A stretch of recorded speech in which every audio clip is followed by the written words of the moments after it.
जनसंख्या वृद्धि, जनसंख्या वृद्धि।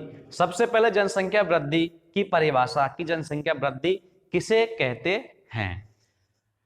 यानी वृद्धि का अर्थ अब तक हमने पढ़ा था कि बढ़ना, कि जो बढ़ना है, वृद्धि का अर्थ है कि बढ़ते चलो, यानी जो बढ़ोतरी होती है वह वृद्धि में होता है। लेकिन हम ज्योग्राफी में इस चैप्टर के अंदर ही नहीं, ज्योग्राफी में जो वृद्धि का हम अर्थ समझेंगे वह वृद्धि दो प्रकार की होती है, यानी घटना भी होता है और बढ़ना भी होता है। तो सबसे पहले जनसंख्या वृद्धि की हम परिभाषा देंगे।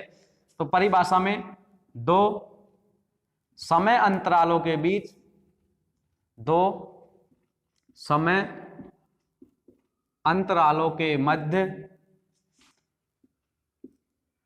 हुआ जनसंख्या में परिवर्तन या निश्चित अवधि में, निश्चित अवधि में होने वाला परिवर्तन, होने वाला परिवर्तन। यानी कहने का तात्पर्य यह है कि दो समय अंतराल मान लीजिए कि 2020 चल रहा है इस टाइम पे, एक समय अंतराल ले लिया हमने 2021, दो समय अंतराल हो गए निश्चित। होने वाला जनसंख्या में परिवर्तन, यानी 2020 में जनसंख्या थी किसी क्षेत्र की, या हमारे इस क्षेत्र की लगा के चलो आप कि 10,000 थी, लेकिन 2021 में जाकर के यह जनसंख्या हो गई हमारी 10,272, यानी 272 का अंतर आया। यह जो अंतर है यह ही जनसंख्या वृद्धि कहलाता है। अब ये जो जनसंख्या वृद्धि है, जनसंख्या वृद्धि दो प्रकार की होती है। जनसंख्या वृद्धि दो प्रकार की होती है। एक तो होती है ऋणात्मक वृद्धि, ऋणात्मक वृद्धि, और एक होती है धनात्मक वृद्धि, धनात्मक वृद्धि। यानी जो ऋणात्मक वृद्धि होती है, ऋणात्मक वृद्धि शब्द वही लग रहा है, वृद्धि यानी बढ़ना, लेकिन ऋणात्मक यानी माइनस होना, कि हमारे किसी क्षेत्र की 10,000 जनसंख्या है, कब? 2020 में, लेकिन 2021 में यह जनसंख्या 978 रह गई। 2021 में यह जनसंख्या 978 रह गई। हम इसको कहेंगे कि जनसंख्या वृद्धि हुई है, लेकिन कौन सी जनसंख्या वृद्धि हुई है? ऋणात्मक वृद्धि, ऋणात्मक वृद्धि, क्योंकि जनसंख्या माइनस में पहुंच गई। इसी प्रकार से जो धनात्मक वृद्धि की हम बात करते हैं, तो किसी निश्चित दो समय अंतराल हमारे 2020 और 2021 ले लिया, इसमें मान लीजिए किसी क्षेत्र की जनसंख्या 10,000 है, इसमें जनगणना की गई थी, जनगणना में 278 व्यक्ति पुनः मतलब ज्यादा पाए गए, तो ये टोटल हो गए हमारे 10,278। वृद्धि कितने की हुई? 278 की। तो यह जो वृद्धि होगी यह होगी धनात्मक वृद्धि। क्लियर? एक धनात्मक वृद्धि और दूसरा ऋणात्मक वृद्धि। ऋणात्मक वृद्धि और धनात्मक वृद्धि में क्या अंतर है? दोनों वृद्धि के ही है, लेकिन धनात्मक वृद्धि ऋणात्मक वृद्धि में यह अंतर पाया जाता है। ठीक है, क्लियर टॉपिक? किसी को कोई दिक्कत हो तो कमेंट बॉक्स में जरूर बताइएगा। अब चलते हैं हम कि एक होता है वास्तविक वृद्धि, वास्तविक वृद्धि, और दूसरा होता है प्राकृतिक वृद्धि, प्राकृतिक वृद्धि। तो सबसे पहले हम लेके चलते हैं कि प्राकृतिक वृद्धि किसे कहते हैं। प्राकृतिक वृद्धि नाम से स्पष्ट होता है कि प्रकृति के द्वारा जो परिवर्तन होता है, समय अंतरालों के मध्य में जनसंख्या में जो परिवर्तन होता है, जिसका निर्माता, जिसका निर्माण प्रकृति के द्वारा होता है, वह प्राकृतिक वृद्धि कहते हैं। जैसे यह जो निर्भर करता है मुख्य रूप से जन्म दर प्लस मृत्यु दर, मृत्यु दर, यानी कहने का अर्थ है किसी दो समय अंतरालों के मध्य में जन्म लेने वाले कुल बच्चों की संख्या 500 थी, लेकिन मृत्यु दर उसमें से जन्म जितने बच्चों ने लिया था उन बच्चों में से 300 बच्चे मर गए। किन्हीं कारणों से, प्राकृतिक कारणों से या किन्हीं चिकित्सा सुविधाओं के अभाव से, कोई भी कारण हो सकता है। तो उनमें से अगर 300 बच्चे मर गए, कितने बचे? 200।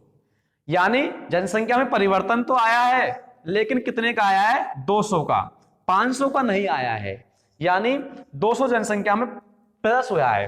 तो जन्म दर और मृत्यु दर, इन दोनों को जब लेके चलते, इन दोनों के ऊपर जो निर्भर होता है वह कहलाता है हमारी प्राकृतिक वृद्धि, जिसका मूल होता है जन्म दर और मृत्यु दर। लेकिन वास्तविक वृद्धि, वास्तविक वृद्धि होता है कि जन्म दर प्लस मृत्यु दर प्लस प्रवास। यानी जो जनसंख्या में परिवर्तन आता है वह ना तो जन्म दर से आता है और ना मृत्यु दर से आता है, आता तो है दोनों से ही, लेकिन एक चीज और उसमें शामिल हो जाती है, प्रवास। प्रवास का अर्थ होता है कि एक स्थान से दूसरे स्थान पर जाकर बसना। यानी बसने का अर्थ है कि मेरे को किसी कार्य से, यानी सुविधाओं के संसाधनों को प्राप्त करने के लिए यह जगह छोड़नी पड़ती है। जयपुर, जयपुर से मैं दिल्ली गया, जयपुर से दिल्ली गया, जयपुर में दिल्ली पहुंचने के बाद में 2 आदमी जयपुर से चले दिल्ली पहुंच गए। दिल्ली पहुंचने के बाद में जनसंख्या में परिवर्तन आ गया 2 व्यक्तियों का, तो जन्म दर और मृत्यु दर तो ऑलरेडी पहले से काम कर रही है, लेकिन जो आने जाने वाले लोगों की संख्या से जो बढ़ोतरी घटोतरी होती है वह भी जनसंख्या वृद्धि में, वह भी, उसमें भी जनसंख्या परिवर्तन होता है। तो अगर प्रवास को इसमें हम शामिल कर लेते हैं तो इन तीनों को मिलाकर के कहलाता है वास्तविक वृद्धि। इन तीनों को मिलाकर कहेंगे वास्तविक वृद्धि। Clear topic? वास्तविक वृद्धि, प्राकृतिक वृद्धि, ऋणात्मक वृद्धि, धनात्मक वृद्धि। किसी को इससे संबंधित कोई परेशानी हो तो कमेंट बॉक्स में आप जरूर बताइएगा। अब लास्ट जनसंख्या वृद्धि में हम पढ़ेंगे कि जनसंख्या वृद्धि की अवस्थाएं, जनसंख्या वृद्धि की कौन कौन सी अवस्था हैं, या प्रावस्था भी इसको कह सकते हैं। प्रावस्था, प्रावस्था सबसे पहली जो प्रावस्था है, प्रावस्था कै जिसको बोल सकते हैं, प्रावस्था का 1901 से 1921 जिसको कहते हैं स्थिर वृद्धि दर, स्थिर वृद्धि दर। प्रावस्था ख, प्रावस्था ख 1921 से 1951 सामान्य वृद्धि दर, सामान्य वृद्धि दर। प्रावस्था ग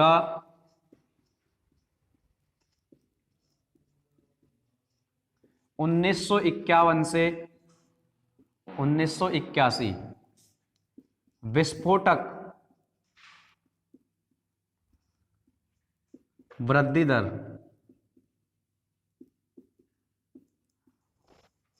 चौथी है हमारी प्रावस्था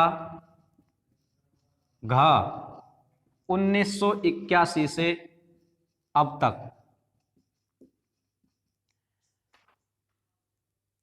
घटती वृद्धि दर। यानी कहने का अर्थ है कि जो हमारे वृद्धि की जो प्रावस्थाएं हैं, उस वृद्धि की प्रावस्थाओं में 4 प्रकार की प्रावस्थाएं हैं, जिसमें पहली प्रावस्था स्थिर वृद्धि दर जो 1901 से 1921 के मध्य पाई गई। दूसरी सामान्य वृद्धि दर, सामान्य वृद्धि दर जो 1921 से 1951 के मध्य पाई गई। तीसरी विस्फोटक वृद्धि दर, विस्फोटक वृद्धि दर जो 1951 से 1981 के मध्य पाई गई। और घटती वृद्धि दर 1981 से और अब तक पाई जाती है। यानी जो पहली प्रावस्था है 1901 से 1981 जिसको 21 जिसको स्थिर वृद्धि दर, स्थिर वृद्धि दर कहने का अर्थ है इस समय अंतराल के मध्य में जो वृद्धि दर जो हुई जनसंख्या में जो परिवर्तन हुआ वह स्थिर हुआ, क्योंकि उस टाइम पे जन्म दर तो ठीक थी, जन्म दर में कोई परेशानी नहीं थी, जन्म दर लगातार बढ़ती जा रही थी, लेकिन चिकित्सा सुविधाओं के अभाव के कारण उस टाइम पे चिकित्सा सुविधाएं नहीं थी। उन चिकित्सा सुविधाओं के अभाव के कारण क्या था कि बीमारियों का इलाज समय पर नहीं हो पाता था, जिनके कारण जितने बच्चे जन्म लिए उनमें से कई गुना बच्चे मर जाते थे। इस कारण से स्थिर वृद्धि दर ना तो ज्यादा बढ़ोतरी हुई और ना ही ज्यादा घटोतरी हुई, वह हमारी 1901 से स्थिर वृद्धि दर की श्रेणी में आता है। जनसंख्या में बदलाव ना तो ज्यादा हुआ और ना ही कम हुआ। दूसरी जो प्रावस्था थी सामान्य वृद्धि दर, सामान्य वृद्धि दर, इसके अंतर सामान्य वृद्धि दर 1921 के बाद में धीरे धीरे चिकित्सा सुविधाओं का कुछ विस्तार हुआ, और चिकित्सा सुविधाओं के विस्तार में यह हुआ कि जो महामारियां चलती थी, जैसे कि वर्तमान में कोरोना महामारी चलती है, ऐसे ही अनेकों प्रकार की महामारियां चलती थी। जन्म लेने वाले बच्चे, वृद्ध, महिला, पुरुष जितने थे उनमें से कई गुणों की मौत हो जाती थी पर ईयर। लेकिन चिकित्सा सुविधाओं का विस्तार हुआ, और विस्तार हुआ कि जो मृत्यु दर है उस पर कंट्रोल कर लिया गया, और मृत्यु दर पर जब कंट्रोल कर लिया गया तो जनसंख्या में कुछ वृद्धि होना प्रारंभ हुई। तो जो वृद्धि होना प्रारंभ हुई उसको हम सामान्य वृद्धि दर की श्रेणी में रखते हैं। इस प्रावस्था में सामान्य धीरे धीरे सिंपल तरीके से कुछ वृद्धि प्रारंभ हुई, जिसमें धनात्मक वृद्धि की ओर जाने लगी। धनात्मक यानी जनसंख्या में प्लस, यानी जनसंख्या में बढ़ोतरी होने लगी। तीसरी है हमारी 1951 से 1981 विस्फोटक वृद्धि दर, विस्फोटक वृद्धि दर। विस्फोटक वृद्धि दर यानी कि नाम से स्पष्ट हो रहा है कि विस्फोट हो गया, एक तरीके से बहुत बड़ा विस्फोट हो गया जनसंख्या में। कौन सा? कि जनसंख्या में इतनी तेजी से बढ़ोतरी हुई कि सामान्य वृद्धि दर के टाइम पे जितनी जनसंख्या थी उससे कई गुना जनसंख्या में परिवर्तन पाया गया, कई गुना जनसंख्या में परिवर्तन पाया गया। यानी 1951 से 1981 के मद्देनजर जनसंख्याओं के जो मृत्यु दर है उस पर मुख्य रूप से कंट्रोल पा लिया गया। चिकित्सा सुविधाएं प्रत्येक जगह इतनी हष्टपुष्ट हो गई, इतने ज्यादा विस्तार हो गया कि मृत्यु दर पर काफी प्रक्रिया से रोक लगा ली गई। जैसे कि जितने भी जगह जगह छोटे छोटे गांव थे, ढाणियों तक चिकित्सा सुविधाएं, डॉक्टर की व्यवस्था हो गई थी। जितने भी महामारियां थी उन महामारियों पर कंट्रोल पा लिया गया। जितने भी छोटे बच्चों में पहले अनेकों प्रकार की बीमारियां होती थी उन बीमारियों पर कंट्रोल पा लिया गया। तो अचानक से बहुत सारी वृद्धि यानी जनसंख्या में विस्फोट हो गया, जनसंख्या में कई गुना वृद्धि हो गई। इसके पश्चात जो चौथी हमारी अवस्था है उसमें है घटती वृद्धि दर। 1981 से और अब तक घटती वृद्धि दर, घटती वृद्धि दर। इसके मद्देनजर कहने का भाव है कि घटती वृद्धि दर जब 1981 तक जनसंख्या में बहुत सारी समस्याएं पैदा हो गई थी, तो मनुष्य हमारी जो जनसंख्या है अपना आप में एक चेतन हो गई, उनके अंदर एक विकास वो पैदा हो गया, जागृत हो गई जनसंख्या। जागृत होने का अर्थ यह है कि शिक्षा का विस्तार हो गया। 1981 के बाद में शिक्षा का विस्तार हो गया, शिक्षा का विस्तार हो गया। और जब शिक्षा का विस्तार हुआ तो उस शिक्षा के विस्तार के कारण पता लगा कि देश के अंदर इतनी जनसंख्या हो गई कि भुखमरी पैदा होने लग गई, संसाधनों का अभाव आने लग गया, रोजगार धंधों में कमी आने लग गई। तो उस कमी को देखते हुए सारी जनता एक तरह से जागृत हो गए। जागृत होने के पश्चात में जनसंख्या पर कंट्रोल लगाया। पहले विस्फोटक की स्थिति में एक व्यक्ति 6, 7, 8, 10 बच्चे पैदा करता था, लेकिन 1900 बाद में जब जैसे शिक्षा का विस्तार हुआ, जनता जागृत हुई। जागृत होने के पश्चात हम दो हमारे दो, यानी हम भी दो हैं, पुरुष पत्नी यानी पत्नी और पति, और हमारे दो, एक बच्चा एक बच्ची की भावना पैदा हो गई या 2 बच्चों की भावना पैदा हो गई। तो जनसंख्या में परिवर्तन होने लग गया, यानी जनसंख्या जितनी थी उससे कई गुना घटना प्रारंभ हो गया। और 1981 से अब तक की जितनी भी जनगणना हमने की गई उसमें क्या नाम से विस्फोटक वृद्धि में और इस दशक में अंतराल पाया गया, जिसके कारण भी इतना अंतराल हो गया कि हमारे देश 2011 की जनगणना के अनुसार विश्व में अपना स्थान नंबर 2 पर रखता है। विश्व में नंबर 2 यानी भारत का क्या नाम से जनसंख्या की दृष्टि से विश्व में दूसरा स्थान है। तो ये थी जनसंख्या वृद्धि की प्रावस्थाएं। अब हम चर्चा करेंगे आगे जनसंख्या संगठन की। अगर किसी को किसी प्रकार की यहाँ तक कोई परेशानी हो, कोई दिक्कत हो, तो कमेंट बॉक्स में आप जरूर बताइएगा।